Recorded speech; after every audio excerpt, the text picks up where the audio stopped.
Good morning, all you beautiful souls. I hope you're all doing great. I'm doing great too. Thank you so much. Finally, we have reached the fourth episode of Monday Mind Season 5, and it's about emotional self care. What is this emotional self care? It's very simple. It's the process of being aware about your own emotions and honoring it and dealing with those emotions is nothing but your emotional self-care, and it's very important for your well-being. Unfortunately, it does not come naturally for most of us. Instead, we push back our emotions to back in the mind, thinking that it one day or the other it will disappear. But it's very important for us to understand, recognize the emotions that we are going through. If it is positive, it is really good and we have to work on it to be even more positive. But in case if it's not positive, then it's very important for us to take necessary steps to deal with it. So let's see the ways of practicing emotional self-care, and the first among them is allowing ourselves to feel. I hope we all know that we are all human beings and we are all gifted with lot of emotions. So if we do not feel those emotions, then it simply means that either we are machines or we are dead, right? Let's just allow ourselves to feel all the emotions that we have been gifted. But it's also important for us to choose wisely the emotions that needs to be portrayed towards the society as well. Second one is get to know your emotional triggers. So once you sit with yourself and allow yourself to go through the patterns that is causing you certain emotions, whether it is positive or negative, then sit on it, work on it and recognize that what's making you sad, what's making you happy, and eventually work on it to so that you emotionally will not be drained in future. The third most important point is protect your emotions from others. Make sure to surround yourself from the people who are positive and who lift up your emotions and who make you feel good. I know most of certain times it's not possible to achieve it, but in case if you are surrounded by negative people, make sure to distance your emotions from them or completely ignore them. Fourth point is practicing meditation and pranayama. Make sure to spend at least 10 to 15 minutes a day practicing the breathing exercise and meditation, because that's going to optimize your positive and happy energy. Fifth point is starting a journal. It's one of the basic steps to put across your emotions to so that it could be heard or it could be responded. So basically there are people who are introvert and they do not want to discuss everything that's going on in their life with others. So if you want to keep certain things with yourself, then just start with a journal, because when you go through it by end of the day, it makes you feel good, it makes you feel fresh, and it helps you to plan for the next day as well. And basically it's going to sustain your positive energy, and it's going to boost you for the next day. Next way of practicing emotional self-care is practicing self-compassion. I have seen so many people who criticize themselves for the way they are. Somewhere in the corner of their head they think that they are not good enough. But you know what, if you don't love yourself, you will not be able to love anybody else. So if you do not love yourself, that means you're going to be a selfish one. So don't be a selfish person. Instead, have self-compassion towards you, because once you start loving and respecting yourself, it's easy for you to love others as well. And the best way to start loving yourself is doing self-love affirmations, bringing in the thoughts in your head that is good about you. And how does this self-love affirmation work?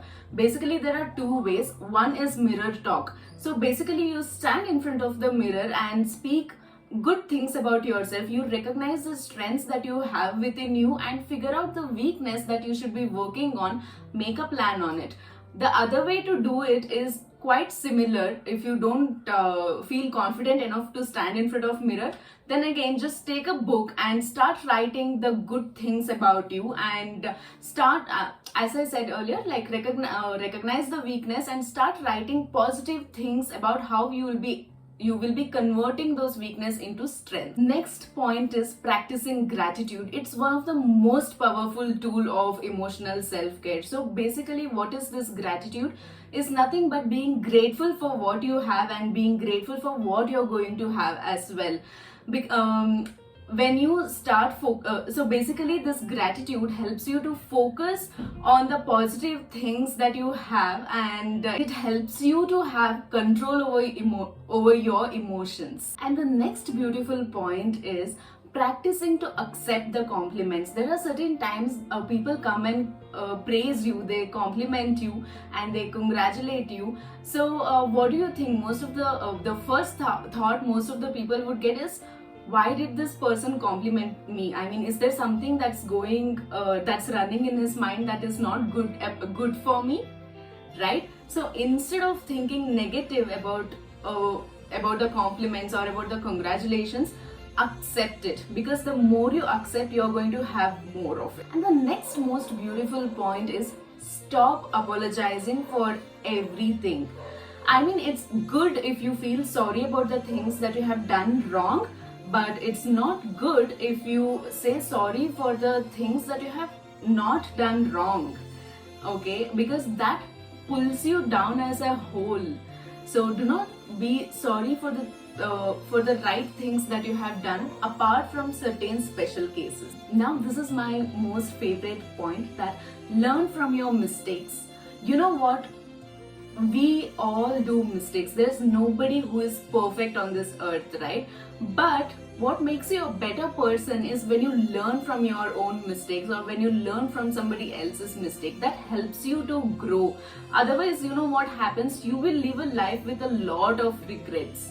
So always and always, even if you make mistakes, make sure to you learn from it and you do not repeat the same mistake. Next point is limiting yourself from overexposure to news. I mean, it's good to know about things. It is good to have knowledge about what's going on with the current affairs. But it's going to affect your mind. It's going to affect your emotions if you continuously keep watching something that is really negative. So, you might have seen these news channels continuously broadcasting about somebody who has been passed away for over a week or 10 days. What happens to you at that time? Have you ever observed it? So make sure you watch it to know what's going on, but you do not get completely involved into such news. And this is one of the most important point, is asking for help when it is necessary.